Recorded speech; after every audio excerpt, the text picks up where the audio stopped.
देश के अंदर we are the tax payer. तो हम लोग ये ब्यूरोक्रेट से उपेक्षा रखते हैं कि आप निष्पक्ष तरीके से जांच करें और आपको जो काम दिया गया है, आपको जांच करने का काम दिया गया, आप अपने जांच पे फोकस करें।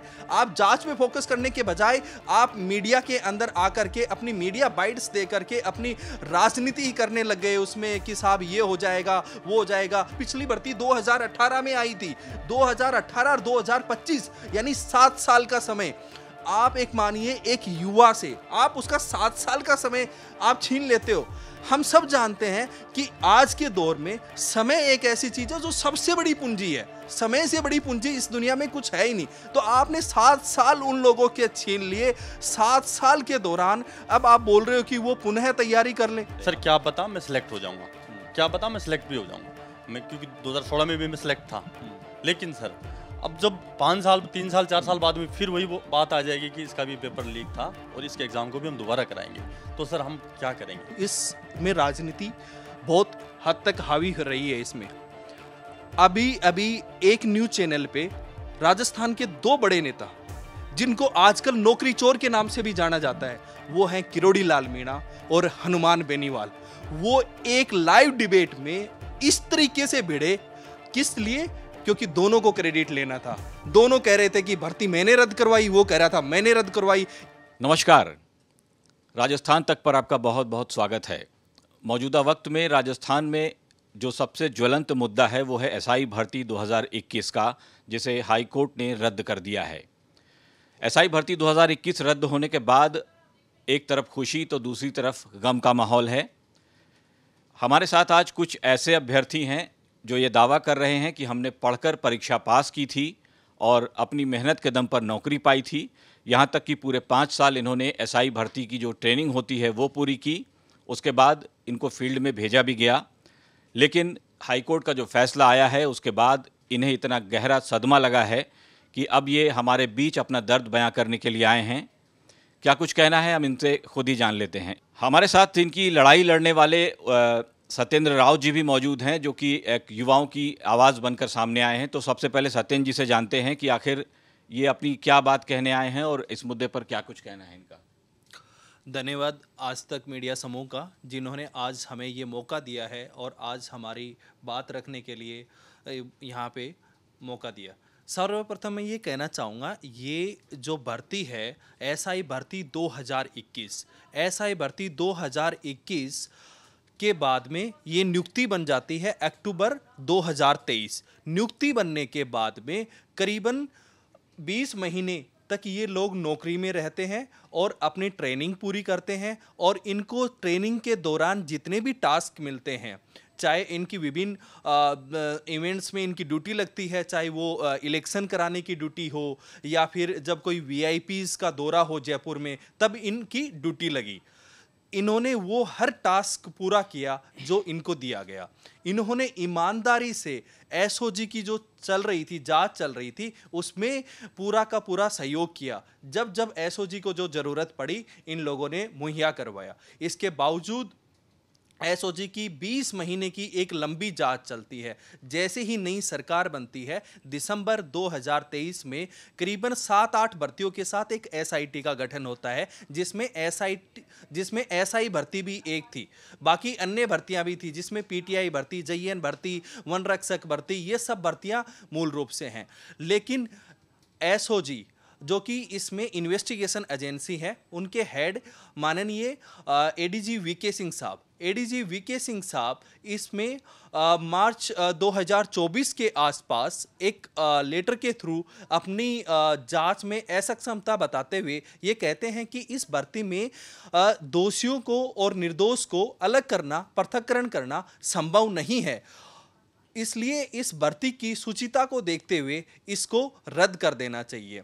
लेकिन इसके बाद सरकार के पास ये बात जाती है, वो एक उप मंत्रीय समिति का गठन करते हैं, एक लंबी चर्चा चलती है और फिर अंत में माननीय मुख्यमंत्री श्री भजनलाल जी ये निर्णय लेते हैं कि नहीं, हम लोग, सरकार का ये मूल कर्तव्य होता है कि वो दोषियों को पकड़े। और उन्होंने कई बार अपनी जनसभाओं में ये कहा है कि हम मगरमच्छों को पकड़ने का काम करेंगे। उन्होंने पेपर माफिया को मगरमच्छ नाम दिया उन्होंने, और अपने उसी न्यायप्रिय सिद्धांत के साथ उन्होंने एडीजे वीके सिंह साहब को फ्री हैंड दिया कि आप जाइए और जांच कीजिए, आपको जितने संसाधन चाहिए हो, जितना मैन पावर चाहिए हो, आपको जो चाहिए हो आप मुझे बताइए और आप अपनी जांच करें। एडीजे वीके सिंह साहब, जिनके पास एसओजी के पास आज 250 लोगों का स्टाफ है, जिसमें एसपी रैंक के अधिकारी, जिसमें आईओ हैं, जिसमें इंस्पेक्टर लेवल के अधिकारी, काफी अच्छे लोग हैं। एफएसएल जांच का भी उनको पूरा सपोर्ट है।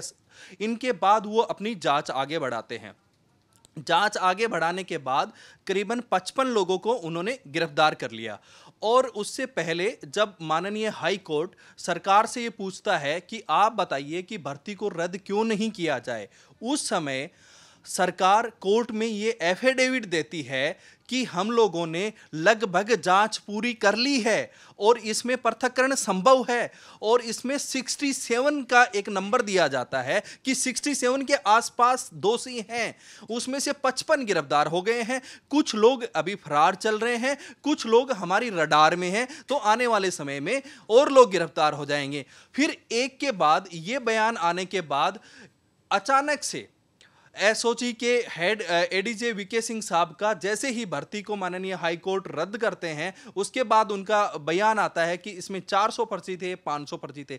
तो कहीं ना कहीं माननीय एडीजी वीके सिंह साहब के ये जो बयान है, ये विरोधाभासी बयान है। एक साइड आप लिखित में एफिडेविट में ये बोलते हो कि हमने ऑलमोस्ट जांच को कंप्लीट कर लिया, दूसरी साइड आप मीडियाबाजी करते हो कि इसमें 400 फर्जी हैं, 500 फर्जी हैं, 600 फर्जी हैं। तो ये इस तरीके की जो चीजें हैं, वो जहां पे हम हमारा देश के अंदर we are the tax payer, तो हम लोग ये ब्यूरोक्रेट से उपेक्षा रखते हैं कि आप निष्पक्ष तरीके से जांच करें और आपको जो काम दिया गया है, आपको जांच करने का काम दिया गया, आप अपने जांच पे फोकस करें। आप जांच पे फोकस करने के बजाय आप मीडिया के अंदर आकर के अपनी मीडिया बाइट्स दे करके अपनी राजनीति ही करने लग गए उसमें कि साहब ये हो जाएगा, वो हो जाएगा। वो मीडिया में आकर के बता रहे हैं कि मैं इन सब इंस्पेक्टर जो कि ईमानदार से लगे थे, उनको मैं निवेदन करता हूं कि ये पुनः तैयारी कर लें, और तैयारी करके अगर इस बार लगेंगे तो शायद ये एसएचओ लग जाएंगे और या सीनियर अफसर लग जाएंगे। तो साहब ये कैसा न्याय है कि 5 साल बाद एक बच्चा फिर से तैयारी करे। और ये सिर्फ 5 साल की बात नहीं है तिवारी जी, इसमें अगर आप देखोगी तो पिछली भर्ती 2018 में आई थी, 2018 और 2025 यानी 7 साल का समय। आप एक मानिए एक युवा से आप उसका 7 साल का समय आप छीन लेते हो। हम सब जानते हैं कि आज के दौर में समय एक ऐसी चीज है जो सबसे बड़ी पूंजी है, समय से बड़ी पूंजी इस दुनिया में कुछ है ही नहीं। तो आपने 7 साल उन लोगों के छीन लिए। 7 साल के दौरान अब आप बोल रहे हो कि वो पुनः तैयारी कर लें। ठीक है साहब, मान लो कि कल को ये तैयारी करके आ भी जाएंगे, लग भी जाएंगे पुनः, लेकिन आज ये इस तरीके का जो कलंक इनके सर पे लग गया है, आज ये हो गया कि जो दोषी था और जो दोषी नहीं था वो भी चोर बन गया। आज दोषी भी चोर है और आज निर्दोष भी चोर है। आपने कहा मान लीजिए सेलेक्ट हो जाएं, लग भी जाएं, तो इनकी जो उम्र, जो इनकी ज़िंदगी के अहम 7 साल चले गए, वो वापस तो नहीं आएंगे। अगर इनको नौकरी दोबारा मिल भी जाती है और ये अपनी नौकरी पूरी भी कर लेते हैं, तो रिटायरमेंट की एज इनकी बदली नहीं जाएगी, वही रहेगी। तो बहुत सारी सरकारी सुविधाओं से ये महरूम रह जाएंगे। फिलहाल आप लोगों ने कल हाईकोर्ट की डबल बेंच में एक याचिका डाली थी जो कि मंजूर भी हो गई है, तो इसको लेकर क्या कुछ कहना है? कुछ उम्मीद है आपको अभी? सर, न्यायालय पे हमें पूरा भरोसा है, क्योंकि हमारे संविधान में एक व्यवस्था बनाई है कि जब सिंगल बेंच का जो डिसीजन होता है उसमें आप सहमत नहीं होते, आपकी असहमति होती है, तो वहाँ पे डबल बेंच में जाने का अधिकार होता है। और हमने अपने अधिकारों का उपयोग करते हुए डबल बेंच में हम गए हैं, हमारी अपील लगी है और संभवतः हमने माननीय हाई कोर्ट से ये आग्रह किया है कि जितनी जल्दी सुनवाई हो सके, क्योंकि ये बड़ा ही सीरियस इस समय मुद्दा है। तो अभी माननीय हाई कोर्ट पे है कि वो कब सुनवाई करते हैं, और हमें उम्मीद है कि न्यायालय से न्याय मिलेगा। जी बिल्कुल, आपके पास लौटेंगे सत्येंद्र जी। हम उन अभ्यर्थियों से भी आपकी बात करवाते हैं, उनका दर्द सुनाते हैं, जो कि एसआई परीक्षा पास कर चुके थे, अपनी ट्रेनिंग पूरी कर चुके थे, कंधे पर 2 स्टार का सपना संजोए हुए थे, वर्दी पहनने ही वाले थे, उससे पहले ही उनकी वर्दी दीवार पर टांग दी गई। तो आपका शुभ नाम? मेरा नाम सचिन है। अच्छा, सचिन जी कौन कौन है आपके घर में? सर मैं और मेरा पापा, मेरी मम्मी, मेरे वाइफ, मेरी बेटी अच्छा, और पिताजी एक भाई पिताजी है। क्या करते हैं आपके? पिताजी ने मेरे रेलवे एम्प्लॉय है। अच्छा, रेलवे एम्प्लॉई। हाँ सर। तो आपने कितने दिन तैयारी की, उसके बाद आपका सिलेक्शन हुआ? सर इससे पहले राजस्थान में एक सब इंस्पेक्टर की वैकेंसी जो आती है, अमूमन मानते हैं कि 5 साल में एक वैकेंसी आती है। इससे पहले 2016 में एक वैकेंसी हुई थी, जो सर 2021 में कंप्लीट हुई थी। तो पहले वाली वैकेंसी कंप्लीट जब तक नहीं होती, उससे पहले दूसरी वैकेंसी नहीं आती। तो जैसे ही 2021 में वो कंप्लीट हुई, फरवरी 2021 में जो हमारे वाली वैकेंसी है, इसकी विज्ञप्ति जारी हुई। अच्छा। और फॉर्म फिलअप करके हम लोगों ने 13, 14, 15 अक्टूबर 2021 को एग्ज़ाम दी। उसके बाद सर हम लोगों को फिजिकल के लिए अपीयर कर लिया हम लोगों ने। फिजिकल टेस्ट के लिए 2022 में हम लोगों ने फिजिकल दिए। उसके बाद 2023 में सर हम लोगों ने रिटर्न जो इंटरव्यू थे, इंटरव्यू कंप्लीट किए और मेडिकल कंप्लीट किए। उसके बाद में फाइनल जो हम लोग सेलेक्ट हुए और अक्टूबर में हम लोग 23 में ज्वाइन किए। 2025 तक हम लोगों ने ट्रेनिंग कंप्लीट कर ली थी और उसके बाद हम यहाँ जो अलॉटेड डिस्ट्रिक्ट है उसमें आ गए थे। अच्छा। अब सर मेरा जो सिलेक्शन है 2016 वाली जो वैकेंसी थी, उसमें भी रिटर्न में मेरे अच्छे मार्क्स थे, लेकिन मेरा फिजिकल की वजह से सिलेक्शन नहीं हो पाया तो था। अभी तक आपने सिर्फ कंपटीशन देकर एसआई परीक्षा ही निकाली या कोई और कंपटीशन? सर मैं इससे पहले जो लास्ट 2016 की सब इंस्पेक्टर वैकेंसी थी, उसमें मेरे रिटर्न में अच्छे मार्क्स थे। लेकिन फिजिकल की वजह से मैंने वहाँ पे क्वालिफाई नहीं कर पाया था। फिजिकल की वजह से? सर दर्द हमारा ये है कि इतना लंबा समय निकल गया। 2016 से 2025 को देखे तो सर 9 साल हो गए।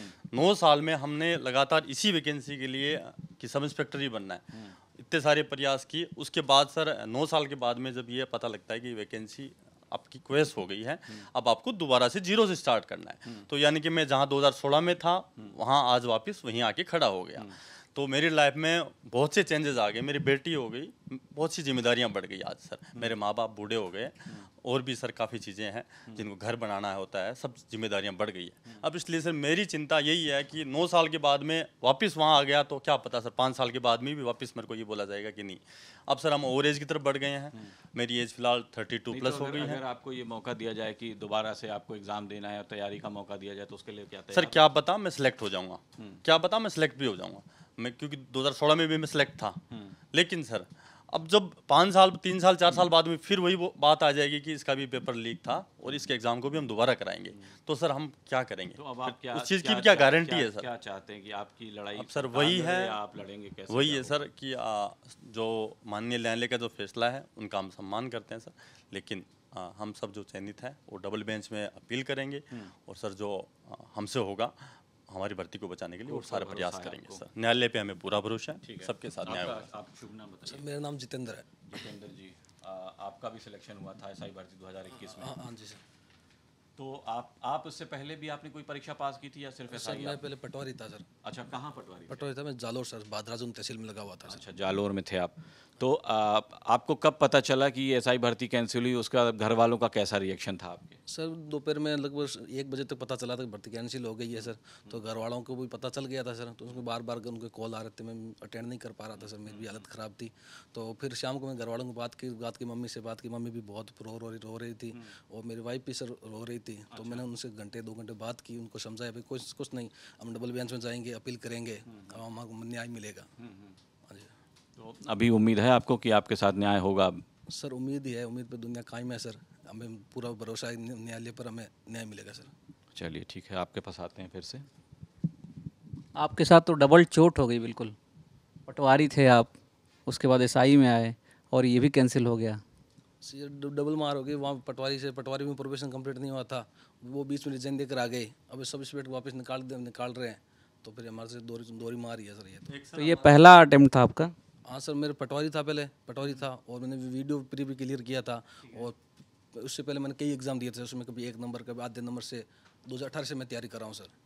अब फिर 21 में एग्ज़ाम हुए थे, ये एग्ज़ाम 21 का मैंने तैयारी बंद कर दी। फिर सिलेक्शन हो गया तब ठीक है, हो गई तैयारी होनी थी, पर अब वापस कैंसिल हो गई सर। वापस तैयारी स्टार्ट करना वहीं से, तो सब दिक्कत आएगी। हमारे साथ सर ऐसे बहुत से अभ्यर्थी हैं जिनके साथ सर ऐसा हुआ है। ऐसे मेरे साथ 2 कलीग्स हैं सर, उनके नाम बताऊं, जितेंद्र और प्रदीप सर। प्रदीप इससे पहले कस्टम इंस्पेक्टर था, बेंगलुरु उसकी पोस्टिंग थी सर। वहाँ वो अच्छी खासी जॉब छोड़ के, क्योंकि अब राजस्थान में उसकी जॉब लग गई है, अपने घर के नज़दीक आ गया, इसलिए वो उस जॉब को स्किप करके आ गया सर। ऐसे ही सर एक जितेंद्र है, उसने सर स्टेशन मास्टर की जॉब, कस्टम की जॉब, ऐसी काफ़ी सारी जॉब से सर 10 जॉब वो अब तक पास कर चुका, लेकिन उसने सब इंस्पेक्टर को चुना। अब वो सर उम्र के अंतिम पड़ाव में आ गए हैं, जो पास करते करते करते अब जब अंत में उसको अपना जो मुकाम है वो हासिल हुआ, अब उसके बाद सर ये भर्ती रद्द होती है।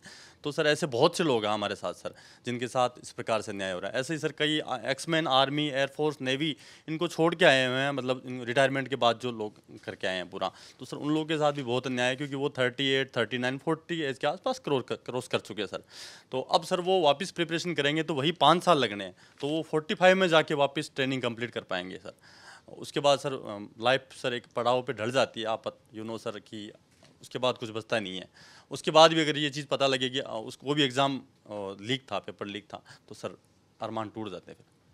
तो ये तो लड़ाई लड़ते रहेंगे आप लोग कोर्ट से, लेकिन कोई कुछ भी, मतलब सेकेंडरी विकल्प, प्लान बी वगैरह भी सोच रहे हैं आप? क्योंकि पता नहीं रिजल्ट क्या आएगा कोर्ट से, क्या आदेश होगा कोर्ट का। जी सर, जो भी न्यायालय का फैसला आएगा वो तो हमें मंजूर है ही, इसमें तो कोई शक है नहीं। लेकिन उसके बाद भी सर हम लगातार जो जीवन में संघर्ष है, हमें सुप्रीम कोर्ट तक जाना पड़े, माननीय सुप्रीम कोर्ट, उच्चतम न्यायालय तक हम लड़ाई लड़ेंगे। और जो सर हमारे नसीब में लिखा होगा, हम पढ़ाई करनी है तो सर हम पढ़ाई भी स्टार्ट करेंगे।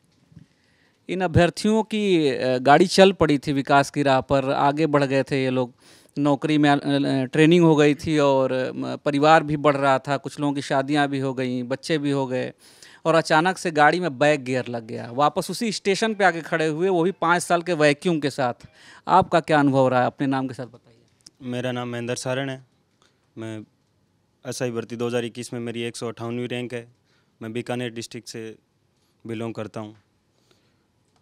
मेरे पिताजी है वो खेती करते हैं। हमारा खुद का खेत भी नहीं है, ज़मीन नहीं है, दूसरी ज़मीन पे खेती करते हैं। मेरे पिताजी ने जो जीवन में संघर्ष किया है, बहुत ज़्यादा संघर्ष किया है। उन्होंने पूरी लाइफ निकाल के, पूरी लाइफ का उनका जो निचोड़ है वो मेरी सक्सेस थी। मेरा जो ये जो बनना था सब इंस्पेक्टर वो था। अब उनकी पूरी लाइफ की जो भी मेहनत थी उस पे पानी फेर दिया गया है। तो अब जब उस दिन न्यायालय ने भर्ती को रद्द कर दिया, तब हमारे घर हम गंगानगर थे हमारे साथी, और हम खाना बना रहे थे, रोटी बना रहे थे। वो हमारी रोटी बीच में रह गई, हमने खाना पूरा बनाया ही नहीं, बीच में छोड़ दिया, क्योंकि फिर कुछ बचा नहीं। उस दिन शाम को हमारे घर में भी किसी ने खाना नहीं खाया, क्योंकि सबकी हालत रो रो के बुरी थी। तो अब आप बताइए सर, ज़िंदगी के इस पड़ाव पे आके हम क्या करें? हमारी गलती क्या है? सिस्टम की गलती की सज़ा हमें क्यों दे रहे हो? सिस्टम की एक गलती थी जब पेपर आउट हुआ, पूरी सिस्टम की गलती थी, उसकी सज़ा हम भुगत रहे हैं। अब सिस्टम एक और गलती करने जा रहा है। सिस्टम की पहली जो गलती है वो उससे आप सब वाकिफ़ है। दूसरी गलती सिस्टम की जो अब सिस्टम कर रहा है वो ये है कि जो जांच एजेंसी है, उनके हेड है वीके सिंह साहब, वो बोल रहे हैं, आज थोड़ी देर पहले मैं उनका एक इंटरव्यू देख रहा था, तो वो बोल रहे हैं कि मैं मानता हूं कि मैं आज 3 साल हो गए, 4 साल हो गए, इसके बाद में मैं इनको छंटनी करने में सक्षम नहीं हूं। मैं अगर सक्षम नहीं हो तो भारत देश में और भी बहुत सारी एजेंसियां हैं, और भी बहुत सारे काबिल ऑफिसर हैं, उनसे जांच करवाई जाए। अब सिस्टम ये गलती करने जा रहा है कि इतने बड़े देश में क्या 700 ईमानदार लोगों को न्याय नहीं दिला सकता ये सिस्टम? अगर न्याय नहीं दिला सकता तो फिर सिस्टम गलतियों पे गलतियां करता जा रहा है, और उसका बोझ हम जैसे युवा और ईमानदार के कंधों पे रखता जा रहा है। वो बोझ हम कब तक ढोते रहेंगे? आज अगर हम ये सह गए तो ये परिपाटी चल पड़ी है, और सिस्टम ऐसे ही चलता रहा तो सबका जो ईमानदारी से जो मेहनत करते हैं उनका मेहनत से विश्वास उठ जाएगा सर। कब तक ये सब चलता रहेगा? बहुत से छात्रों का ये भी आरोप है कि सिर्फ एसआई भर्ती ही नहीं, बहुत सारी परीक्षाओं के पेपर लीक हुए हैं, और सिर्फ एसआई भर्ती को ही रद्द क्यों किया गया? तो इस पर क्या कहेंगे आप? इस पे मेरा यही कहना है कि एसआई भर्ती 2021 है वो राजनीति की भेंट चढ़ गई। राजस्थान में आप जिस दिन से एसआईटी का गठन हुआ, उसके बाद से आप पूरे जो मीडिया है, जो प्रिंट मीडिया है राजस्थान का, उस पर आप गौर करिएगा, देखिएगा उसमें किस तरह से हमारी भर्ती को टारगेट किया गया। मतलब हर दूसरे दिन अखबार में ये न्यूज़ आई कि 400 फर्जी, 500 फर्जी। एक न्यूज़ जो राजस्थान में खूब वायरल हुई कि जालोर के एक गांव से 100 सिलेक्शन हुए हैं। उसकी सच्चाई ये है सर कि जालोर पूरे ज़िले से सिर्फ 33 सिलेक्शन हुए हैं। क्या मानेंगे अब इस बात को? वो जो 100 सिलेक्शन वाली बात है एक गांव से, वो हमारे एक माननीय एमएलए साहब हैं, उन्होंने विधानसभा में बोली ये बात कि 100 सिलेक्शन हुए हैं। सत्येंद्र जी, आपसे जानना चाहेंगे कि आपने शुरुआत में कहा था कि एसओजी ने ये फिल्टर किया था पहले कि इतने लोग करप्ट हैं और हमने इतने लोगों को फाइंड आउट किया है कि इन्होंने पेपर लीक करके परीक्षा पास की। ऐसे कितने लोग थे और इतना गेहूं के साथ इतने घुन कैसे पिस गए? सर, जो एसओजी जो सरकार ने अपना हलफनामा दिया है कोर्ट में, उसके अकॉर्डिंग उन्होंने 68 का नंबर बताया कि 68 का वो नंबर है कि ये हमें लग रहा है कि इतने दोषी हैं इसमें, और उनका उन्होंने किया। इसमें एक चीज़ और देखने लायक है नितेश जी, जो हम समझेंगे। आप इसकी कुछ गिरफ्तारियों की टाइमिंग की क्रोनोलॉजी को थोड़ा अगर आप समझेंगे तो वो देखो, वो बड़ा इंपॉर्टेंट है। मैं आपको कुछ एग्जाम्पल बता रहा हूँ। 7 अक्टूबर 2024 कैबिनेट उप समिति की मीटिंग थी। उस मीटिंग से एक दिन पहले 6 अक्टूबर 2024 को दिनेश और प्रियंका को गिरफ्तार किया जाता है। जिस दिन मीटिंग है उस दिन वर्षा को गिरफ्तार किया जाता है, और उससे पहले 1 अक्टूबर को गोपाल सारण को गिरफ्तार किया जाता है। गोपाल सारण वही जिसको मास्टरमाइंड बताया जाता है। उसके बाद आगे बढ़ते हैं। 10 अक्टूबर 2024 को दूसरी मीटिंग होती है कैबिनेट समिति की। उस दिन 4 लोगों को गिरफ्तार किया जाता है, जिसमें रेणु, मोनिका, सुरजीत और नीरज हैं। उसके बाद आगे बढ़ते हैं। 13 मई 2025 वो डेट है जिस दिन न्यायालय के अंदर सुनवाई होनी होती है। इतना तो मीडिया के पास भी नहीं, पूरा डाटा ही लेके आए हैं आप। सर, ये फैक्ट्स है, ये आप देखेंगे। मैं वही चीज बोल रहा हूं जो फैक्ट्स है। 13 मई 2025 को हाई कोर्ट में सुनवाई होती है। उससे एक दिन पहले 12 मई 2024 को सुमिता को गिरफ्तार किया जाता है। फिर से न्यायालय सुनवाई करता है 14 जुलाई 2025 को।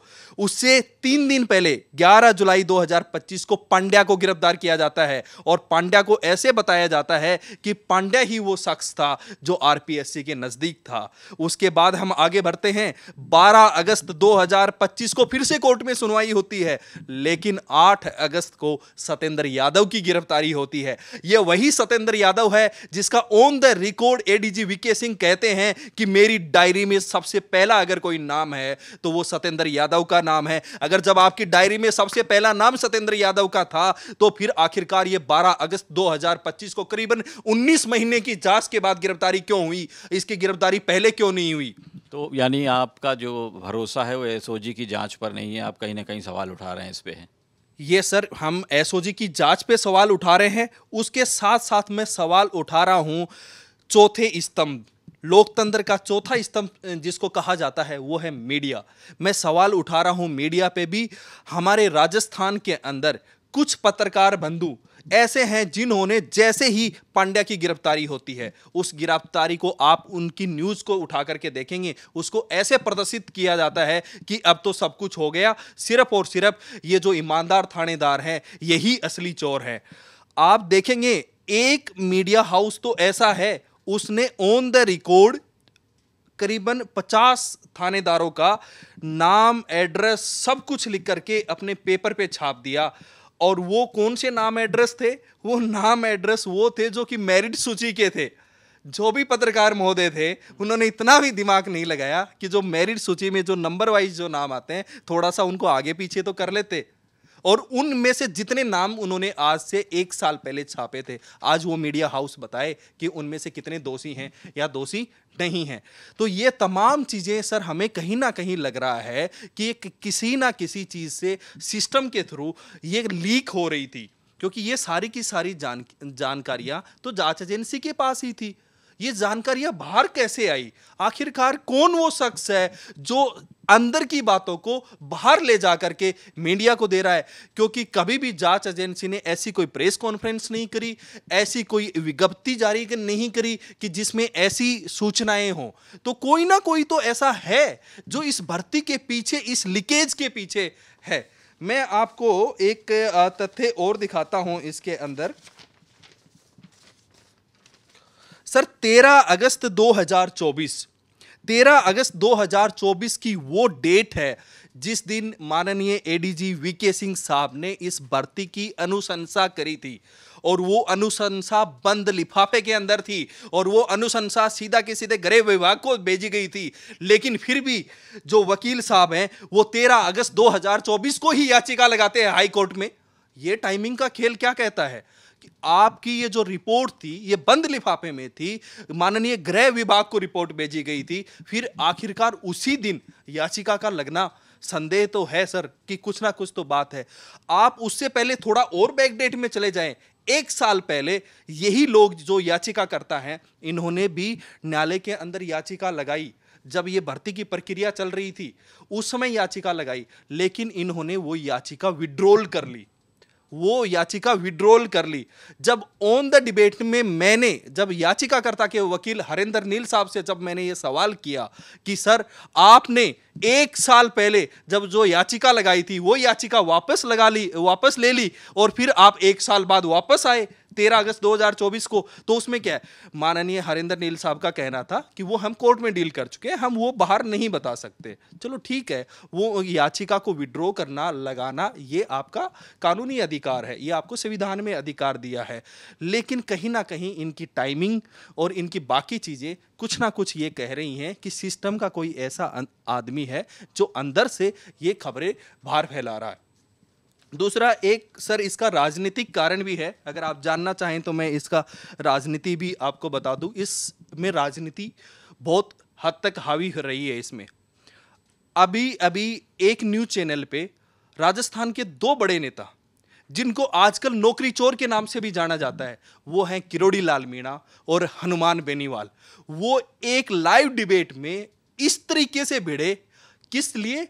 क्योंकि दोनों को क्रेडिट लेना था। दोनों कह रहे थे कि भर्ती मैंने रद्द करवाई, वो कह रहा था मैंने रद्द करवाई। एक कह रहा था कि तुमने नकली बीज की छापेदारी में तुमने करोड़ों रुपए खाए, दूसरा कह रहा था तुमने कमल मोरारका से पैसे लिए, तीसरा कह रहा था कि तुम तो टेबल के नीचे छुप गए थे। सर आप उनकी लैंग्वेज देखेंगे तो ऐसी लैंग्वेज शायद ही कोई मैंने देखा था वो। और किरोड़ी लाल मीणा और हनुमान बेनीवाल एसआई भर्ती रद्द कराने के लिए दोनों ने आंदोलन किया था। तो क्या लगता है आपको कि उन लोगों के आंदोलन की वजह से ये भर्ती रद्द हो गई? सर देखो, भर्ती जो रद्द की है वो माननीय हाई कोर्ट ने करी है। भर्ती रद्द बाहर से नहीं हुई, तो वो हाई कोर्ट में रद्द हुई है। लेकिन इसके पीछे की जो लड़ाई है, जो राजनीतिक जो लड़ाई है, जो जनता के बीच में एक नैरेटिव सेट करने की लड़ाई है, उसमें भूमिका इन दोनों नेताओं की है। और आज माननीय हनुमान बेनीवाल ये कहते हैं कि मैंने ये भर्ती रद्द करवाई और इसका क्रेडिट मुझे जाता है। तो मैं माननीय बेनीवाल साहब से एक ही चीज़ पूछना चाहता हूँ, आप इस प्रकरण में कब आए? आप इस प्रकरण में आए 2024 में। ये प्रकरण कब का है? 2021 का। तो अगर आपको इतनी ही न्याय की पीड़ा थी तो आप 2021 में क्यों नहीं आई? आप किसका इंतजार कर रहे थे? वो तो जब बाबा ने ढीला छोड़ा तब वो आए सर। बाबा जब सरकार में चले गए। नहीं सर, बाबा ने ढीला छोड़ा तब नहीं आए, जब जनता ने उपचुनाव में चोट दे दी और वो अपनी खुद की सीट हार गए, खींवसर से हार गए, तब आए वो। आप उनकी टाइमिंग देखो, वो खींवसर की विधानसभा चुनाव हारने के बाद आए, और क्योंकि उनकी राजनीति खिसक चुकी थी और वो अपनी राजनीति को फिर से हासिल करने के लिए आए, ये कारण था उनका आने के पीछे। लेकिन राजनेता एक वो होता है जो समाज का उत्थान करे।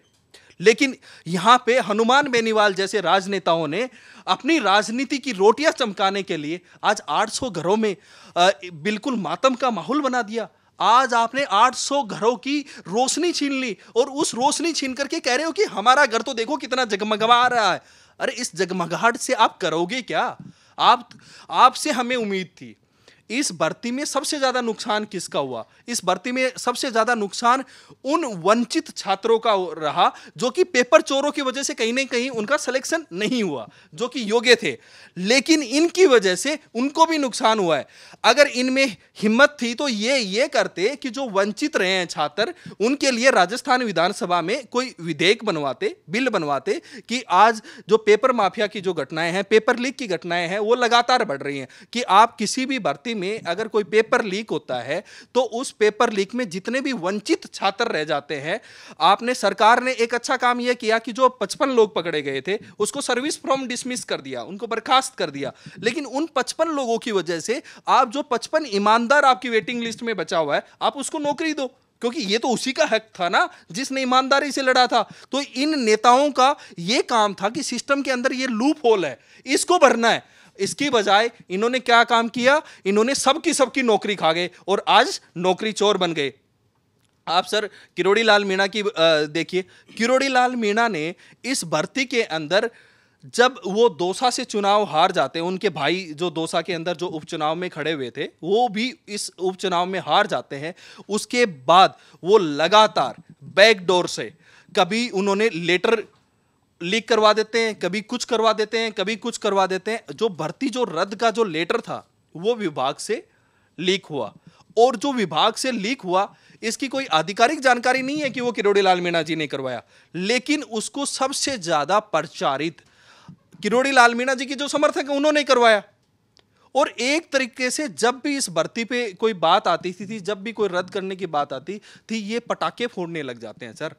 जब ये जिस दिन ये जजमेंट आया उस दिन इन्होंने सड़कों पे पटाखे फोड़े हैं। एक सवाल का जवाब दीजिएगा कि एक सवाल का सत्येंद्र जी जवाब आपसे चाहेंगे। एसआई भर्ती परीक्षा जितने लोगों ने पास की है और वो पेपर लीक, उन्होंने पेपर मिला उसको पढ़ के पास की या अपनी ईमानदारी से पास की, अब पास होने के बाद पोस्टिंग मिलने के बाद वो सब बता रहे हैं कि हमने ईमानदारी से पास की, तो इसको फिल्टर कैसे किया जाए, फाइंड आउट कैसे किया जाए, कोई तरीका आपके पास? सर इसमें जो भ्रष्टाचार के जो मुख्य कारण हैं, भ्रष्टाचार के मुख्य कारणों में दो सबसे बड़े कारण बताए गए हैं। एक तो पेपर लीक इसका कारण बताया गया है, दूसरा कारण इसमें बताया गया है डमी अभ्यर्थी। तो डमी अभ्यर्थियों का तो ऐसा है कि आप उनकी एफएसएल जांच के आधार पे, क्योंकि डमी अभ्यर्थियों का कहीं ना कहीं उनकी फोटो मिसमैच है, कहीं ना कहीं उनका सिग्नेचर मिसमैच है, तो डमी अभ्यर्थियों का एसओजी ने एक सरप्राइज टेस्ट कंडक्ट करवाया था जब ये लोग आरपीए के अंदर ट्रेनिंग कर रहे थे। तो उस सरप्राइज टेस्ट से इन्होंने कुछ बच्चों की एफएसएल जांच भी करवाई है, कुछ की करवाई है इन्होंने, करीबन 100-150 लोगों की इन्होंने जांच करवाई, और उन जांच के आधार पे कुछ को पकड़ा भी है। तो आप अगर 800 के 800 बच्चों की एफएसएल जांच करवा लेते, जो कि नॉर्मल सा प्रोसेस था, आपकी जांच है, तो डमी वाला तो वैसे फिल्टर हो जाता। फिर आप कह रहे हो कि पेपर लीक से, तो पेपर लीक से सर करवाने का इन्होंने अपने हेल्पलाइन में भी दिया है, इन्होंने कई सारे मेथड उसमें से निकाले हैं। कुछ ईमानदार थानेदारों ने भी कुछ नाम दिए हैं कि सर ये संदिग्ध है, उन्होंने भी इसमें किया है। और एक है ना पैरेलल इनका एग्जामिनेशन प्रोसेस का इन्होंने एनालिसिस किया है कि एक बंदा 2021 में परीक्षा थी, तो 2021 में परीक्षा थी, तो 2018 से लेकर के 2022 के तक जो भी जितनी भी भर्तियों में अपीयर हुआ उसका एग्जामिनेशन का जो परफॉर्मेंस था, जो परफॉर्मेंस इनकी एक की पूरी एसओजी ने अपने तरीके से फिल्टर करने की, हाँ फिल्टर करने की पूरा जो एसओजी की जो जांच एजेंसी है, जो 250 लोगों की है, जिसमें आईओ हैं, जो जांच अधिकारी है, जो अलग अलग जो एडिशनल एसपी लेवल के जो रैंक है, उन्होंने एक आदमी की पूरी प्रोफाइलिंग बना रखी है, उन्होंने पूरी काम किया है उस पर। लेकिन कहीं ना कहीं जो मैसेजिंग जो है, जो उनके ऊपर लेवल से है, जो एडीजी साहब के है, फिर उनको है, पर उन्होंने पता नहीं क्यों ये लिख दिया कि मतलब कि रद्द नहीं हो सकता। क्यों आपने 56 का गिरफ्तारी भी की है और तो आप वो भी कर रहे हैं, तो ये कहीं ना कहीं विरोधाभास है उनका। जिन बच्चों को आरपीए से उठाया गया था, ये भी कुछ बच्चों ने ये भी कहा है कि उसमें लिखित परीक्षा उनसे ली गई या कुछ ऐसा एग्जाम लिया गया जिससे वो फिल्टर कर सकें, ऐसा सच हाँ हाँ। एक बीच में ये कुछ बात आई कि कुछ बच्चे ऐसे हैं उनको एप्लीकेशन ही नहीं लिखनी आती, तो ऐसे थानेदार बन के क्या करेंगे क्या? उन बच्चों ने जो 7-8 महीने की ट्रेनिंग होती है, उसके बाद इनका एक लिखित एग्जाम होता है। लिखित एग्जाम में पूरा निबंधात्मक एग्जाम है और उसमें करीबन 40-45 पेज का एग्जाम है। तो जो बच्चा 40-45 की एक कॉपी लिख दे, वो भी सीसीटीवी कैमरे के अंदर लिख दे, क्या वो एक एप्लीकेशन नहीं लिख पाएगा? तो अब क्या डिमांड है आपकी सरकार से कि सरकार आपकी लड़ाई लड़े कोर्ट में या आप लोग खुद लड़ोगे इसको? सर, सरकार से हमारी ये डिमांड है, माननीय भजनलाल जी जब से उन्होंने शपथ ग्रहण करी है, शपथ ग्रहण करने के बाद उन्होंने एसआईटी का गठन कर दिया।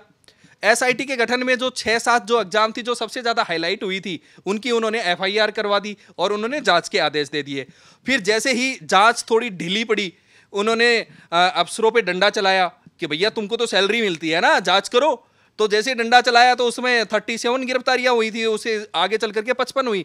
तो माननीय भजनलाल जी ने अलग अलग समय पे ये संकेत दिए हैं कि वो कठोरता से कार्रवाई कर रहे हैं और वो राजस्थान में पेपर लीक की घटनाओं को रोकने की पूरी कोशिश कर रहे हैं। चलिए, तो सीएम साहब पे आपको कम से कम भरोसा है। हाँ जी, बिल्कुल। महेंद्र जी, एक सवाल बार बार ये उठता है कि कहें कि सवाल या उत्सुकता है लोगों में कि आप लोग चयनित एसआई हैं, चयनित दरोगा हैं 2021 के, तो लोगों के मन में ये सवाल रहता है कि जब आप चयनित हुए, आपकी ट्रेनिंग हुई आरपीए में, तो उसकी जो दिनचर्या थी, रोज़ की जो ट्रेनिंग, वो किस तरीके से होती थी और आपको सुबह से लेकर शाम तक क्या क्या करना पड़ता था? ट्रेनिंग के दौरान जो हमारे सुबह लगभग हम 4 बजे उठ जाते थे, फिर 6 बजे हमें ग्राउंड में जाना होता था। फिर ग्राउंड में पहले एक पीरियड पीटी का होता था, उसके बाद वापस ट्रेनिंग में आउटडोर ट्रेनिंग चलती थी 9-10 तक, जिसमें पहला पीरियड पीटी का, उसके बाद में परेड होती थी, जिसमें परेड और वेपन सिखलाई सारी चीज़ें शामिल थी। उसके बाद 10 बजे से इंडोर क्लास होती थी, जो शाम को 4:30-5 बजे तक चलती थी। उसके बाद में हम आते थे, उसके बाद वापस एक गेम का पीरियड होता था, उसके बाद शाम को वापस रोल कॉल होता था। ऐसे करते करते खाना खाने के बाद सोते थे, लगभग 9-10 बज जाते थे। फिर अगले दिन वापस से वही रूटीन। ये लगभग हमारी ट्रेनिंग 10-11 महीने तक लगातार इसी तरह से हुई। कठिन परिश्रम के बाद ट्रेनिंग समाप्त हुई और जैसे ही ट्रेनिंग समाप्त हुई, हाई कोर्ट से स्टे आ जाता है कि आपकी जो नौकरी है, अब आप जिलों में, थानों में नहीं जा पाओगे। फिर हम आगे जाके जिलों में सिर्फ बैठे रहते हैं, कोई काम नहीं है। पिछले 1 साल से हम बैठे बैठे बिल्कुल परेशान हो चुके हैं। फिर वही बातें कि अब क्या होगा, अब अगर भर्ती रद्द हो गई तो अपन क्या करेंगे, क्या नहीं करेंगे। पूरे दिन जो पिछले 1 साल में हमने जो मेंटल जो डिप्रेशन झेला है, वो शायद राजस्थान के किसी भर्ती के अभ्यर्थी ने नहीं झेला होगा। यही सबसे बड़ा सवाल भी है कि आपकी ट्रेनिंग तो कठिन थी ही, लेकिन इसी बीच जब पता चलता है कि ये पूरा का पूरा जो आपका एग्ज़ाम था वो पेपर लीक के ज़रिए हुआ और कम से कम 67 ऐसे कैंडिडेट हैं जो कि फर्जी हैं, तो ये पूरी जो आपकी ट्रेनिंग थी वो इन तमाम आरोपों के बीच कैसी रही है, कितना कठिन रहा उस वक्त? जब इस मुहिम की शुरुआत हुई तो उस समय हम बहुत ज़्यादा खुश थे, क्योंकि हमारे बीच में जो फर्जी थे वो पकड़े जा रहे थे। हम बड़े खुश थे कि ये फर्जी लोग चले जाएंगे, बड़ा अच्छा रहेगा। जब हम फील्ड में जाएंगे तो ऐसे लोग नहीं होंगे, तो अच्छे तरीके से काम कर पाएंगे। एक बड़ा सवाल जी। लेकिन जब धीरे धीरे चीज़ें आगे बढ़ती गई तो पहली जो 13 गिरफ्तारियाँ हुई, उस दिन वीके सिंह साहब हमारे ऑडिटोरियम में आए और उन्होंने बोला कि जो अनफेयर तरीके से आया है वो बख्शा नहीं जाएगा, उसको भुगतना पड़ेगा, और जो फेयर तरीके से आया है वो डरे मत, उसको कुछ नहीं होगा। तो हम बहुत खुश थे कि साहब बहुत अच्छी कार्रवाई कर रहे हैं। लेकिन धीरे धीरे चीज़ें आगे बदलती गई, उनका स्वरूप बदलता गया, और वो जो वीके सिंह साहब की जो उस दिन के बयान थे, उसके बाद उन बयानों पे पता नहीं क्या हुआ क्या नहीं हुआ पीछे इसके, मैं तो इस बारे में पूरा पता नहीं मुझे, लेकिन जो भी हुआ हमारे गले की फांस बन गई। एक दिन ऐसा आया कि हमारे पूरे जो सपने थे परिवार के, उन पे सब पे पानी फिर गया। अब तक हमने आप लोगों से जितनी भी बात की, कुल मिलाकर यही लग रहा है कि वीके सिंह जो है उन पर आपको एतबार नहीं है, उनकी जो जांच है एसओजी की उन पर आपको पूरे तरीके से भरोसा नहीं है। तो क्या कहा जाए, मीडिया में तो एक तरीके से प्रचार किया गया कि एसओजी के जो नए नए वीके सिंह खासकर कि पेपर लीक की जांच करने के लिए बनाए गए वो काफ़ी तगड़ा एक्शन ले रहे हैं, लेकिन आप लोगों को ही उनकी जांच पर भरोसा नहीं है, ऐसा क्यों? क्या लगता है आपको?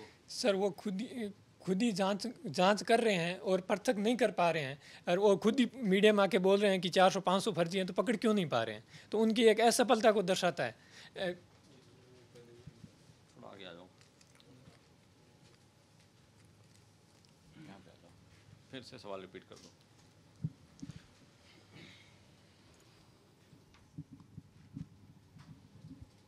अब तक की बता दें हमें। अब तक हमने आपसे जितनी भी बात की, आपको बता दें कि ये हमारे साथ चयनित दरोगा हैं 2021 के। अब तक हमने इनसे जितनी भी बात की उसमें यही लग रहा है कि इन्हें जो है एसओजी जो जांच कर रही है, वीके सिंह जो जांच कर रहे हैं उनकी जांच पर एतबार नहीं है। तो हम इनसे यही जानना चाहते हैं कि ऐसा क्या है कि एक तरफ मीडिया में दिखाया जा रहा है कि साथ ही बाकी तमाम लोग भी कह रहे हैं कि एसओजी के जो डीजी है वीके सिंह वो जो है काफ़ी तगड़ी जांच कर रहे हैं, लेकिन जो एसआई हैं उनको ही इस जांच पर एतबार नहीं है। उसी की हम कारण जानना चाहते हैं कि ऐसा क्यों? ऐसा इसीलिए कि उनके बयान की वजह से है कि वो बोल रहे हैं कि हम पृथक नहीं कर पाएंगे। दो साल में भर्ती हुए, 2 साल में आप जांच करके पृथक नहीं कर पाओगे। आप सरकार पिछले 5 सालों की सारी भर्तियों की जांच करवा रही है, तो आप उनको कैसे पृथक कर पाओगे? एमपी में व्यापक घोटाला हुआ था, उसमें सरकार ने एसटीएफ का गठन किया था, उसने 23 साल की जितनी भी वैकेंसियाँ हुई थी उन सब के जाँच करके 2000 लोगों को गिरफ्तार किया था। आप यहाँ 800 लोगों में से पृथक नहीं कर पा रहे हो, तो हमें कैसे विश्वास होगा? आप क्या कहेंगे इसी बात पे? सर, एडीजी वीके सिंह खुद 6-7 भर्तियों की जांच कर रहे हैं। वो कह रहे हैं कि बाकी सभी भर्तियों में वो पृथक्करण कर देंगे, लेकिन एसआई भर्ती में नहीं कर पाएंगे। उसके उलट पीटीआई भर्ती, जिसमें एसओजी ने कहा है कि 2000 के आसपास फर्जी हैं, आप 2000 फर्जियों को तो ढूंढ के लेकर के आ गए, लेकिन आपके 850 में से जो 68 ला रहे थे वो भी नहीं हो रहा। और उसमें आप फिर रैंडम बयान देते हो। आप देते हो कि इसमें 400 फर्जी है, इसमें 500 फर्जी है, कभी बोलते हो 600 फर्जी है। आपने सर एक चीज इन्होंने जांच किया, एक लड़का है हरिओम पाटीदार। हरिओम पाटीदार के साथ क्या हुआ? हरिओम पाटीदार को एसओजी ने गिरफ्तार किया और गिरफ्तार करके उसको करीबन 4-5 महीने तक उसको जेल में हार्डकोर क्रिमिनल्स के साथ में रखा। उसके बाद एक दिन एसओजी खुद न्यायालय में यह हलफनामा देती है कि हरिओम पाटीदार दोषी नहीं है। अब वो बच्चा 4 महीने हार्डकोर क्रिमिनल के साथ रहा। आप उसकी माइंड स्टेज देखिए। वो पूरा का पूरा जब वो वापस आरपीए में आया, वो पूरे दिन बैठ करके अलग रहता था सबसे। उसका नाता टूट गया एक तरीके से। इन साथियों ने कैसे उनको ढांढस बंधाया होगा। आप देखिए, आप दोषी नहीं हो, आप सिर्फ 4 महीने में आपकी ऐसी हालात होगी। एक पुलिस वाले को अपराधियों के साथ बैठा दिया। यस, वैसा ही अब हो रहा है। जो हरिओम पाटीदार के साथ 1 साल पहले हुआ, वो काम आज आप 800 लोगों के साथ करने जा रहे हो। आप ये कहां जाएंगे? अब क्या ये समाज में वापस जाएंगे? किस नाम से जाएंगे कि देखो वो देखो चोर आ रहा है? और कभी ये गुरूर से जाते थे कि देखो वो थानेदार आ रहा है। और मैं आपको बताना चाहूंगा सर, इस भर्ती के अंदर जब हमारे देश पे सबसे बड़ा हमला हुआ 26/11 का ताज हमला, उसमें कमांडो थे और वो कमांडो आज थानेदार बन गए। वो क्यों आए वो थानेदारी के अंदर? वो इसलिए आए कि मैंने अपनी जिंदगी में सीमा पे तो सुरक्षा करी थी, लेकिन जो अंदर का जो भ्रष्टाचार है उसका मैं खात्मा करूंगा। ये उसका विजन था, ये उसकी सोच थी। लेकिन आज क्या हो गया? वो खुद इस सिस्टम का शिकार हो गया, वो खुद इस भ्रष्टाचार का शिकार हो गया। और अब उसी कमांडो को लोग चोर कह करके बुलाएंगे। जिस कमांडो को हमें सम्मान देना चाहिए था, आज हमने उसको चोर बना दिया। जी, आप सोचिए तो ये कितनी बड़ी बात बता रहे हैं कि 2008 में जब मुंबई हमला हुआ था, उस वक्त जो एनएसजी कमांडो लड़ रहे थे वो भी अब रिटायर होने के बाद राजस्थान में दरोगा भर्ती का एग्ज़ाम देते हैं 2021 में, और उनकी भी अब यही हालत है जो इनकी है। कहें कि सारे चोरों के साथ साथ ईमानदार दरोगाओं को भी, जिन्होंने मेहनत करके कई सालों की मेहनत की पढ़ाई के बाद ये नौकरी पाई, और अब उनको चोर कहा जा रहा है। तो एक बड़ा सवाल ये भी था कि आप लोग जो चयनित है, जिन्होंने मेहनत की कई सालों तक, उन लोगों की, आप लोगों की भी किस तरीके से जांच हुई? क्या आपकी भी जांच हुई थी? किस किस तरीके से आप लोगों की जांच की गई, जबकि आप लोग पढ़कर इस एग्जाम को पास करके दरोगा की नौकरी हासिल करते हैं? नहीं, मेरी जांच नहीं हुई। मैं इन सब लोगों की आवाज़ उठा रहा हूँ। इन बच्चों की कई लोगों की हुई है इनमें, वो आप बता पाएंगे चयनित? किस तरीके की जांच हुई आपकी? हमारे एसओजी ने एक रैंडम एग्ज़ाम लिया अचानक। जी। पूरे जितने भी आरपीए में हम ट्रेनिंग कर रहे थे, किशनगढ़ में, जोधपुर में, तो एक साथ एसओजी की सारी टीमें हर जगह जाती है और वो पेपर जो हमने 13, 14 और 15 सितंबर 2021 में दिया था, वो पेपर वापस लिया जाता है। किसी को कुछ पता नहीं था, अचानक से सब कुछ होता है। तो उस पेपर में जो पढ़ लिख के आया था, जो ईमानदारी से आया था, उसके तो नंबर आए, जो फर्जी तरीके से आया था उसके नंबर नहीं आए। इस आधार पर एसओजी ने अपनी जांच को आगे बढ़ाया। उसी जांच के हवाले से वो एग्ज़ाम हुआ था हमारे मार्च 2024 में, और उसमें पता चल गया कि कौन किसके कितने नंबर आए हैं। और अभी 10-15 दिन पहले, जिनका सत्येंद्र भाई साहब बता रहे थे, एक सत्येंद्र यादव करके नाम था, तो उसको 10-15 दिन पहले पकड़ा है उस एग्ज़ाम के आधार पर। तो इसके पीछे का कारण क्या है, वो हम पूछना चाहते हैं कि जब आपको पता है कि इसके इतने नंबर आए हैं, उस आधार पर आप जांच कर रहे हैं, तो इतने लंबे टाइम के बाद आप क्यों पकड़ रहे हो? जो क्रोनोलॉजी ये भाई साहब पहले बता रहे थे कि हर एक, जब भी सब कमेटी की मीटिंग होती है या फिर माननीय न्यायालय में हमारे सुनवाई की दिनांक होती है, उससे 1 दिन पहले, 2 दिन पहले राजस्थान में माहौल तैयार किया जाता है कि ये सब फर्जी है, 400 फर्जी है, 500 फर्जी है। पिछले 1.5 साल से इतना नैरेटिव सेट कर दिया गया है कि गांव जाते हैं तो कोई भी पूछता है कि तुम उसी भर्ती के हो जो अभी चल रही है, जिसमें इतने फर्जी है, उतने फर्जी है, जबकि रियलिटी में ऐसा कुछ है नहीं। लेकिन जो नैरेटिव सेट कर दिया गया है, पूरे राजस्थान में इतना ज़्यादा माहौल ख़राब कर गया है, उसका हम शिकार हुए हैं। कह सकते हैं कि जो एसओजी की जांच अभी चल रही है, उन पर तो आपको भरोसा नहीं है। क्या राजस्थान में कोई ऐसा नेता है जिन पर आपको भरोसा है? फिलहाल बीजेपी के जो प्रदेश अध्यक्ष हैं मदन राठौर, उन्होंने कह दिया है कि सिर्फ दोषियों पर कार्रवाई होगी, जो चयनित दरोगा हैं जिन्होंने मेहनत करके ये नौकरी पाई है, उन पर नहीं। यही बात ठीक गजेंद्र सिंह शेखावत ने कही है। तो क्या लगता है, कोई नेता है या फिर किरोड़ी लाल मीणा जिन्होंने सबसे पहले इसकी लड़ाई लड़ी थी, तो आप लोगों को क्या लगता है कोई लड़ पाएगा आपके लिए? राजस्थान में इस वक्त एकमात्र ऐसा नेता है जिसको 8 करोड़ जनता का पूर्ण विश्वास है, वो है मुख्यमंत्री भजनलाल शर्मा। क्योंकि मुख्यमंत्री भजनलाल शर्मा ने अपनी शपथ ग्रहण करने के बाद जिस तरीके से सिलसिलेवार पेपर माफियाओं पे अटैक किए हैं और लगातार जांच हुई है, उससे यह साबित होता है कि मुख्यमंत्री जी की मंशा है कि वो पेपर माफिया को जड़ से ख़त्म करना चाहते हैं। आपने कहा पेपर माफिया को जड़ से ख़त्म करना चाहते हैं, लेकिन ये पहली बार नहीं है कि जब एसआई का पेपर ही लीक हुआ हो। इससे पहले की परीक्षाएं जब हुई हैं तो उसमें भी पेपर लीक के आरोप लगते रहे हैं। इस पर क्या कुछ कहना है आपका? जी सर, लगभग सामने आ रहा है कि 10-12 साल से राजस्थान में पेपर लीक की घटनाएं होती आ रही है, लेकिन जब जांच एजेंसी को जांच दी गई तो वो अब 3-4 साल पहले हुई वैकेंसी की जांच नहीं कर पा रही है, तो वो 10-12 साल पहले हुई वैकेंसियों की जांच कैसे कर पाएगी? अगर सक्षम नहीं है कोई अधिकारी या जांच एजेंसी, तो दूसरी जांच एजेंसी से जांच करवाई जाए। हम तैयार है, किसी भी तरह की जांच के लिए तैयार है, हम नार्को टेस्ट के लिए तैयार हैं, तो आप क्यों नहीं करवाते? चलिए, अब थोड़ा चलते चलते कम शब्दों में आप क्या चाहते हैं, सरकार से क्या अपील करना चाहते हैं, बताएं। सरकार से हम यही अपील करना चाहते हैं कि वो डीबी में हमारा मजबूती से साथ दे, और इसके साथ ही मैं जो समाज के जो प्रबुद्ध जन हैं उनसे भी ये अपील करना चाहता हूँ कि आप आज आगे आए, जो सही है, ईमानदार है, 4-5 साल मेहनत करके जिसने अपनी नौकरी पाई है, उसका साथ दीजिए। आप जो सिस्टम है उसको सही करने में, समाज को सुधारने में आप आगे आइए। आप बताइए, क्या उम्मीदें हैं सरकार से आपको? आपकी लड़ाई सरकार लड़े या न्यायालय पर ही आपको भरोसा है? आप न्यायालय से ही आप उम्मीद लगाएं? सर, न्यायालय से पूरा भरोसा है, लेकिन हम सरकार से ये चाहते हैं कि सरकार हमारे निर्दोषों के साथ आए और दोषी और निर्दोषों को पृथक अलग करे। और हर हमारे साथ नहीं, हर राजस्थान में पिछले सालों में जिस भर्ती में गड़बड़ हुई है, जिन भर्तियों में गड़बड़ हुई है, सब की जांच करे और सब में दोषियों और निर्दोषों को अलग करे। तो सब इंस्पेक्टर भर्ती 2021 की जो परीक्षा हुई थी, राजस्थान हाई कोर्ट ने उस परीक्षा को रद्द किया और उसकी जो जांच है वो अब भी जारी है। एसओजी ही उसकी जांच कर रही है और इस पेपर लीक से जुड़े बहुत से ऐसे आरोपी हैं, बहुत बड़े मगरमच्छ हैं जो कि अभी तक पकड़े जाने बाकी हैं। और हमारे साथ जो अभ्यर्थी हमारे स्टूडियो में मौजूद हैं, जो कि दरोगा बनते बनते रह गए, जिन्होंने 5 साल ट्रेनिंग कर ली और फील्ड में इनकी तैनाती भी हो गई थी, लेकिन अब इनकी उम्मीदों को एक बड़ा झटका लगा है। हालांकि कल अभी हाई कोर्ट की डबल बेंच में इन्होंने एक याचिका दी थी जिसे मंजूर कर लिया गया है। तो इन अभ्यर्थियों को अब न्यायालय पर यह पूरा भरोसा है कि इनके साथ नाइंसाफ़ी नहीं होने पाएगी। नमस्कार।